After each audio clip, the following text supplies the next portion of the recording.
Bahkan bukan hanya urusan usaha peternakan ayam kampung. Untuk usaha-usaha yang lain pun, ketika kita hanya mengandalkan nafsu dan ambisi, banyak sekali mereka yang bertumbangan dan pada akhirnya tumpur, teman-teman.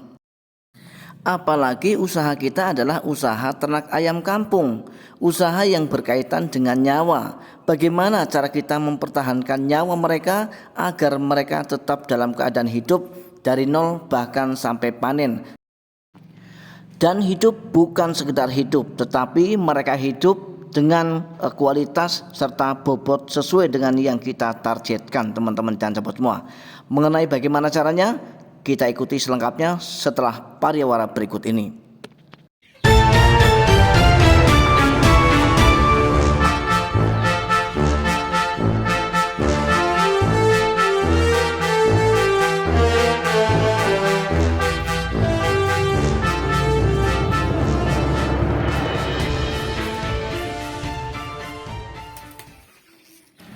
Assalamualaikum warahmatullahi wabarakatuh. Apa kabar teman-teman dan sobat semua hari ini? Saya doakan mudah-mudahan teman-teman senantiasa dalam keadaan sehat walafiat, murah rezekinya serta dimudahkan dalam segala urusannya. Amin ya robbal alamin. Untuk menyingkat waktu, kita akan segera lanjut ke pembahasan kali ini. Usaha peternakan ayam kampung merupakan usaha yang gampang-gampang susah dan susah-susah gampang. Kenapa saya katakan begitu, teman-teman? Kita merasa mudah ketika kita memang sudah menguasai semua tentang seluk-beluk dari ayam yang akan kita ternak.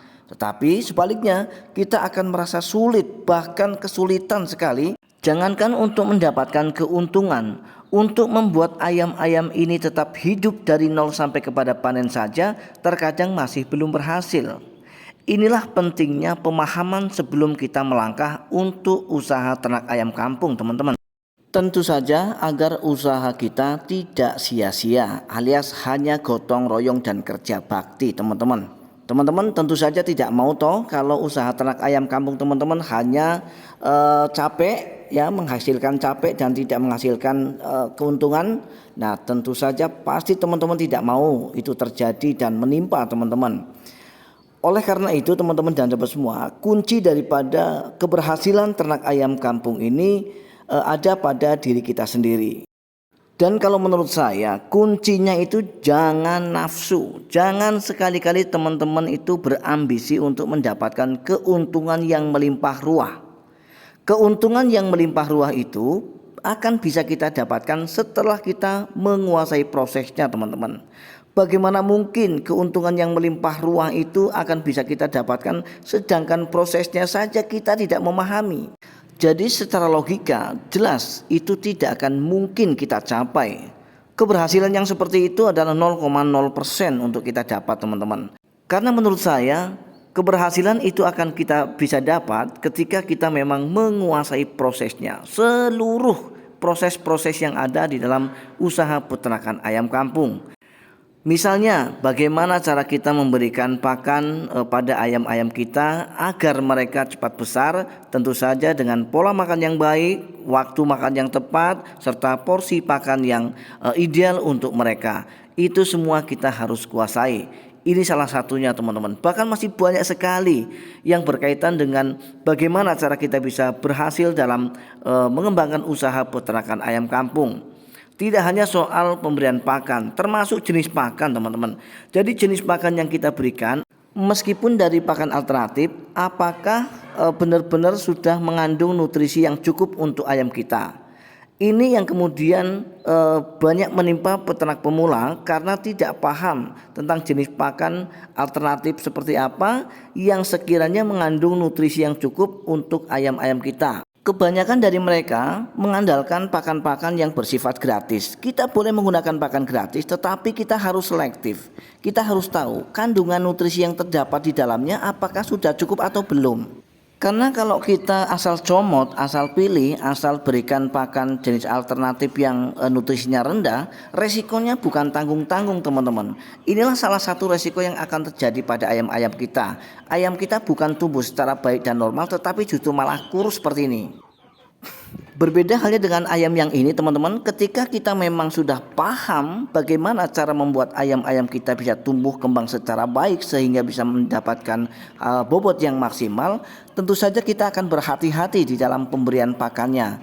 Kita tidak boleh sembrono, kita tidak boleh nafsu karena pakan itu merupakan pakan yang gratis. Ingat teman-teman dan sobat semua bahwa ayam cepat besar dan berbobot itu ditentukan dari cara kita untuk memberikan pakan pada mereka. Jadi kalau cara kita dan jenis pakan yang kita berikan pada mereka adalah pakan yang asal-asalan dan caranya juga asal-asalan, maka jangan pernah salahkan ayam-ayam kita jika mereka tumbuhnya lambat, kemudian mereka kurus dan pada akhirnya mereka tidak berbobot, yang disebabkan karena kita memberikan pakannya juga asal-asalan teman-teman.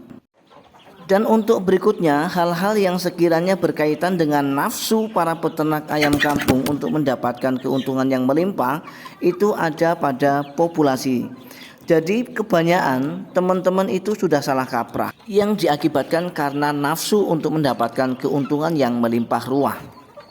Bagaimana mungkin keuntungan yang melimpah ruah akan bisa kita dapat teman-teman, sedangkan kita mengurus populasi ayam yang sedikit saja kita belum berhasil. Sedangkan untuk mendapatkan keuntungan yang melimpah itu adalah ketika kita sudah berhasil membesarkan ayam-ayam dalam jumlah yang banyak. Ya, kalau untuk populasi yang sedikit saja kita masih gagal, nah apalagi untuk populasi yang banyak, yang jelas pasti akan sangat beresiko. Terkadang peternak itu nafsunya luar biasa, sangat luar biasa. Jadi kalau boleh saya katakan lebih besar nafsunya daripada kemampuannya. Maksud saya begini teman-teman. Jadi kalau memang sudah merasa kemampuan kita adalah kemampuan yang minim, maka kurangi nafsu.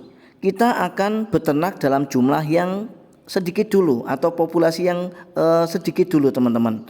Nah kemudian sambil belajar bagaimana cara mengatasi ayam yang tidak mau makan, kemudian bagaimana supaya ayam cepat besar, bagaimana cara mengatasi penyakit pada ayam, dan kemudian untuk pembibitan bagaimana supaya indukan itu produksi telurnya lancar. Itu semua kuasai dulu, barulah kemudian sedikit demi sedikit kita menambah populasi. Karena sedikit demi sedikit kita sudah memahami prosesnya teman-teman. Maka dari awal tadi sudah saya jelaskan bahwa memahami proses atau menguasai proses itu jauh lebih penting daripada memikirkan hasil terlebih dahulu untuk kita mengawali usaha peternakan ayam kampung teman-teman dan sobat semua. Baiklah teman-teman dan sobat semua, akhirnya kita sudah sampai di penghujung video. Kesimpulan daripada video ini, sebaiknya kita jangan terlalu nafsu dan ambisi untuk mendapatkan keuntungan dari ternak ayam kampung yang kita kelola. Menguasai proses itu jauh lebih penting, jauh lebih baik ketimbang kita memikirkan hasil terlebih dahulu. Akhirnya saya dari Sultan TV mohon maaf atas segala kekurangan. Kita akan bisa berjumpa kembali pada video-video kami berikutnya. Assalamualaikum warahmatullahi wabarakatuh. Salam sukses dan salam ternak.